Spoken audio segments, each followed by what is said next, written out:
Do you still dial the number for a person already stored in your contacts? Of course not. Just like contacts on your phone, you can give names to cells and ranges in Google Sheets. No more memorizing long cell references. Want to know how to do this? Let's dive into named cells and ranges in Google Sheets. This is Click Beyond Sheets YouTube channel, and thanks for joining today. Alright, as mentioned in the intro, we can give a name to a single cell or a range in Google Sheets, and let me show you why it is necessary and how it can be useful for us.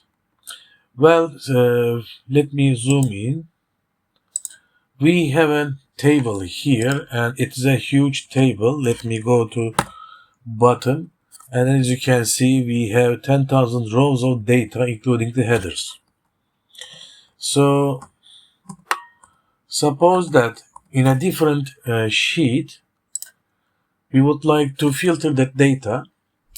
So let me first remove these grid lines, and let me copy the headers here, and let's filter our data. The range is sales data. Okay. It is sales data from A2 cell to J10,000. It's a huge range. So, comma. The condition is, let's find out the products which have a cost more than $1,500. So what we are going to do is, again, we are going to type sales underscore data exclamation sign. Cost of goods sold are stored in column I, so I2 to I10,000. And this is our condition range, and it should be greater than 1,500. Close the parentheses. And right now we have all the goods having cost more than $1,500. We can also add another condition in filter function, and suppose that the sales price of the goods will be more than $2,500. So we are typing sales underscore data exclamation sign column J2 through J10,000 and more than 2,500. So we have added another condition, and we have filtered our data. So in this data we can see the cost of the goods should be more than $1,500, and the sales price of those goods should be also $2,500. So these two conditions should be met at the same time. As you can see, when we look at the function or formula here, we have a long cell references. Instead of writing these cell references, what we can do, we can give a name to these range. First, let me go to top. Let's first give a name to entire table. So I am highlighting the entire table. We can see here from A2 to J10,000. There are three ways to define a name for a single cell or a range. So first one is from data. We select named ranges, and we have this panel to the right of the screen. And here we can see that in sales data sheet, from A2 to J10,000, all the cells are highlighted as a range, and we can change the name here. So what we can write here, like sales table. Hit done. And right now, across this file, Google Sheets file, when we say sales table, Google Sheets will understand that we are working with a range stored in sales data sheet, and the range covers the cells in A2 to J10,000. And right now, let's go back to our formula. And instead of writing the sales data A2 to J10,000, let's write sales table. And we have the same result. Secondly, let's also define a name for the cost of goods. So these costs are stored in column I. So we are again highlighting all the cells in column I, excluding the header here. And the second way to define a name, when we highlight the range, we right click and then from the context menu we go to bottom and view more cell actions. Here we choose define named range, and again we have the same panel appears on the right of the screen. So for this one, let's write cost. So when we say cost, Google Sheets will understand that we are referring to the range in sales data sheet from I2 to I10,000. And finally, let's also define a name for the sales column. So from J2 to J10,000, we highlight this column, excluding the header again. And for the third way of defining a name, we go to this name box. And here, as you can see, it is selected from J2 to J10,000. I click on it. Now it is highlighted as well. And now I can type whatever name that I want to give here. So I say sales and hit enter.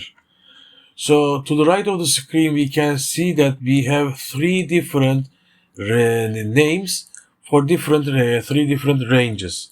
So let's go back to our newly added sheet and to our filter formula.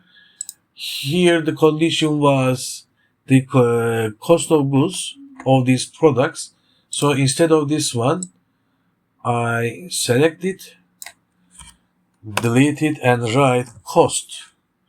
So when I say cost, Google Sheets will understand that I am talking about the column I, and from I2 cell to I10,000 cell.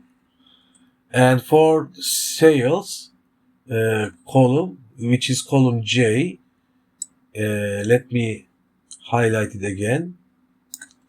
And I just type sales here. And we have the same result as a filtered data in a different sheet. As you can see, it is much better to see the formula in that way because it is easier to read and it is easier to follow, and it is much practical rather than using long cell references, which is very hard to understand and follow. So this is for the ranges. We can also give a name to a single cell. For instance, we have the list of these products and their cost, and suppose we would like to add the profit margin to these prices, these costs. So let me first write profit margin, and usually what we are going to do is we do an equal sign and then this number times, let's say we are going to add 40% profit margin. So I multiply the cost by 1.4, which means that we have added 40% over the cost price. So when I drag this formula down, it copies this formula to each cell in this column. And as you can see, 1.4 is copied as a hard-coded number. Instead of doing that, what we can do here, for example, I can say profit margin, and I can type 1.4 here. So instead of hard-coded number here, I can say, take this number from H1, and I hit enter. Now, if I drag it down, I copied the formula. However, because it is an relative reference, not an absolute reference, when I go down, this cell reference also goes down. So because there is no data here, the result comes out to be 0. Let me show you here. As you can see, it is B2 to H1 here, but when we go one row down, it is B3 H2, but there is no number in H2, so it is 0, as there is no info stored here in this cell H2. So in order to do that, what we can do is we can make it absolute reference, and then we can copy this formula, and right now it is H1 in each cell in the same column. So now we can add the profit margin to this column. So if I change it, for example, I would like to change it to 1.35, which means that we are adding 35% of profit margin to the cost. So these numbers are all updated automatically. However, although we can fix the problem of relative reference here, and we can change or we can update the entire column with a single cell like this.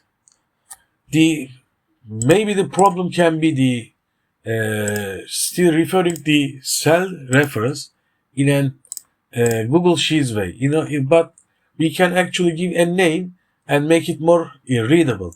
What I mean is, I can come here, and when it is selected, I can click on add range, and I can say profit margin. By the way, while defining a name, there has to be a blank space if there are two words we are using together. Now, when I say profit margin, it means that it is going to take the info or information stored in H1 in products sheet. So instead of hard-coded H1 here, I can say profit margin. As you can see, when I type profit, it automatically recommends the named range as well. So I click on it, and I can drag it down. And now it is all profit margin written in each row, in each cell. So now it is better to understand that we are adding profit margin to this cost when we check those formulas. So after this one, let's say we are going to add VAT to those prices. So VAT included. Let's come here, VAT, which is, let's say, 20%. So we are going to multiply it by 1.2. So likewise, we can say this number times this, hit enter. But if I again drag it down, the other cells will be 0. So we can accept this suggestion, and we can say that it is H2. But again, we can give a name to this cell, VAT. So instead of saying H2 with absolute reference, we can say VAT here, which makes more meaningful and easier to understand. And then we can drag it down. And well, now it is much better, and it is easier to read and understand and follow.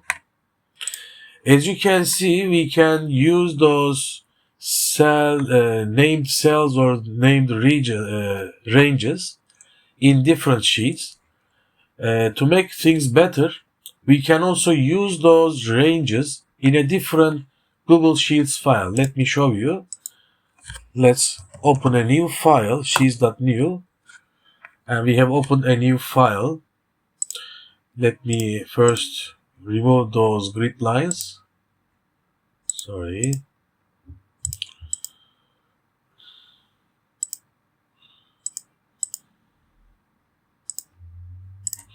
And also close this panel.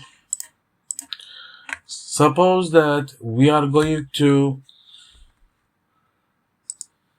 use this VAT number and profit margin number for those costs. Let me copy them and come here, paste. Let me zoom in so we can see better.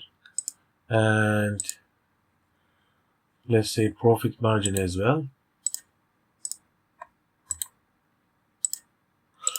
So what we are going to do now, the profit margin value will be taken from another Google Sheets file. So if I change the number here, it will also affect the calculation in this separate Google Sheets file.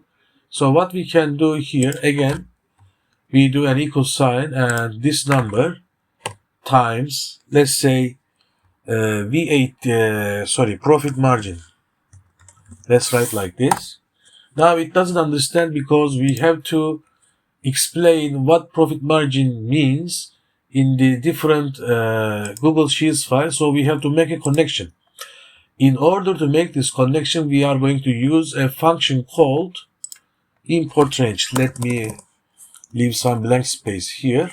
So our function is import range. It doesn't accept the tab. Anyway, so what we are going to do is first we are going to copy the spreadsheet URL and paste it here between double quotes and come here, comma, and actually what we can do, let me cut this out.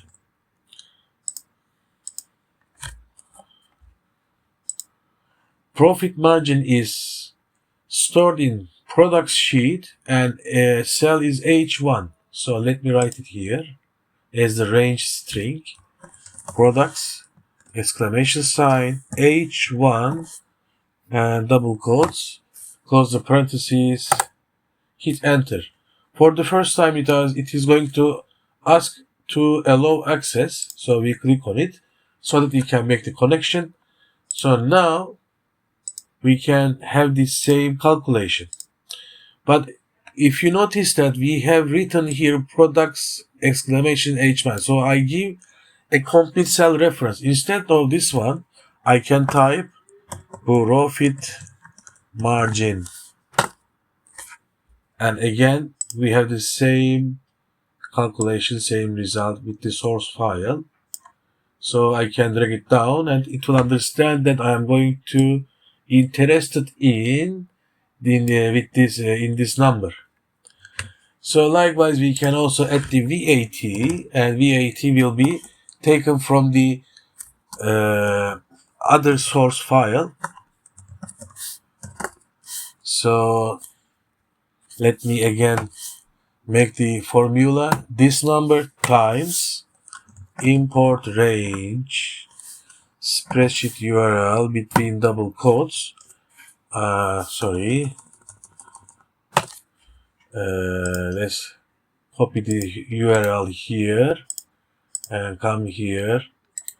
By the way, alternatively, when we paste this spreadsheet URL, we can also paste the document ID, which is, if we remove this the information after this slash here on the left and after this slash on the right to the end, this is the document ID, or spreadsheet ID.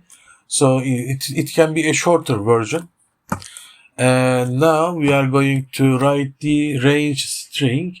So VAT number is stored in H2 in products sheet.